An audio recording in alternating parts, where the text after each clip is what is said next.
Hello, this is Smislav the Slayer doing another live Blitz chess game commentary. And we're going to maybe an English or a King's Indian defense, which I always like to play against. We'll see if anything interesting happens. So far, it's pretty standard. The c6 move, that is an interesting move. I'm just going to go ahead and castle and not do anything too fancy about it. Now that, I don't agree with the bishop to g4 move. I think it was Bronstein who said the light square bishop is already developed on c8, so why are you moving it? I might be wrong about the source of that quote. It's just David Bronstein. He's um, a good chess player from I guess the 60s. Regardless, yeah, basically the bishop does a lot already over here, and let's see now. Now I actually am gonna have to cut that story a little short, unfortunately, because I got to do some thinking. So, um,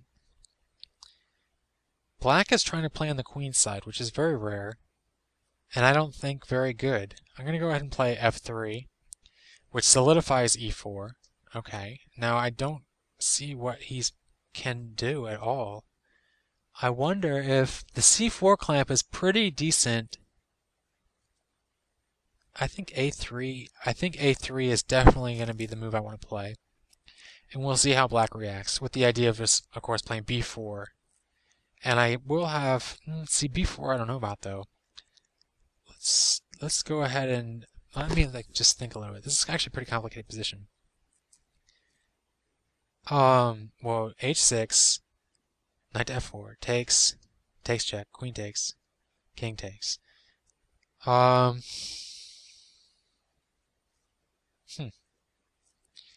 it's pretty interesting.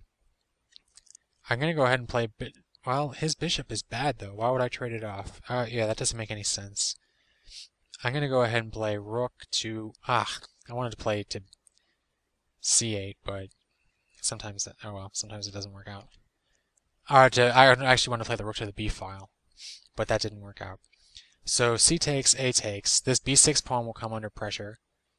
I think actually bishop to bishop to f2. Bishop to f1 is always gonna be up there.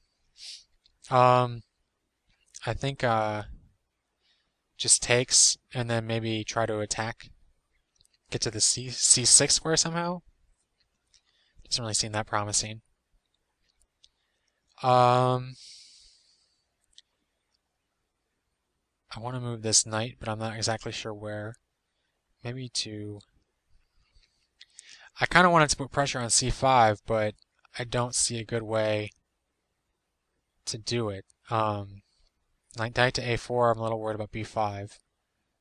Knight to e1, knight to b2, knight to d3. That actually doesn't look too bad. I'll go ahead and just play knight to e1. That gets the knight a little bit out of the way. My bishops are doing a nice job on the queen side here. And I don't think at any time Black is ever going to want to play c takes b4, so I don't really have to worry about that too much. Then maybe knight to b2, knight to d3. I guess that works actually, that's pretty good. Oh, I'm pretty low on time, so... And now see here, what I want to do is actually, maybe I should have done that before. Okay. I'm going to go ahead and play h3. With the idea of preventing g4. Knight to d3. The idea of taking on c5 now. Maybe play rook a to b1 first. Yeah. And I don't think that... oh.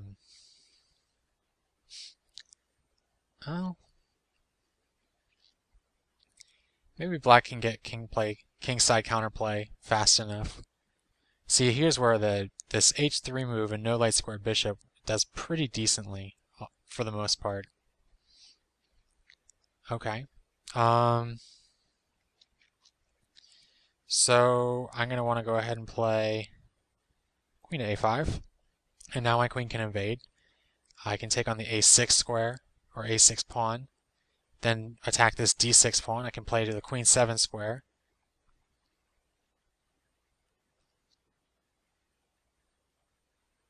Okay, I'm going to play h4.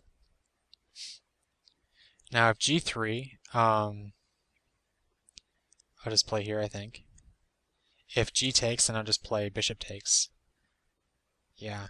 I mean, I think that actually is, I mean, that's not great for me. um, it's going to take a little bit of time for white to get at, or for black to get at this pawn. It does a decent enough job of, yeah, now, yeah, queen to c7, attacking d6, and this thing here, this knight here, definitely take the d6 pawn. And see, now things are starting to collapse. Ooh, just when I had him where I wanted him. Well, I'm gonna go ahead and resign. That's, I think, oh no, I won the last game, thankfully. That was a quick one too, so. Yeah, I was worried I was gonna put 3 videos up in a row where I lose. Yeah, that's just unfortunate. I was getting a little low on time and, just blundered away my queen, so these things happen.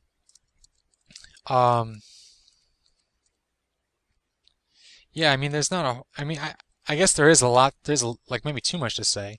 It would have been nice to finish out the game, but I like my king side setup here, and I think I invade pretty quickly on the queen side. Um, and I didn't need to obviously blunder my queen away. Um, I think maybe something like bishop to a5 or rook to b7 would be pretty decent. Rook to b7 with the idea of keeping black tied down over here, and then maybe bishop to a5 or even bishop to e1, bishop to a4, and attacking this d7 pawn. Basically, I mean, look at these knights. This is not where black wants his knights in any position usually. So, and his rook is going to be tied down here. So I think I had a good position at this stage. I got a little excited about this d6 pawn. But that was, I mean, it's a pretty decent game aside from the blunder. So that's kind of like a win of sorts. At least I played all right. I had some good ideas and stuff. So anyway, thanks for watching.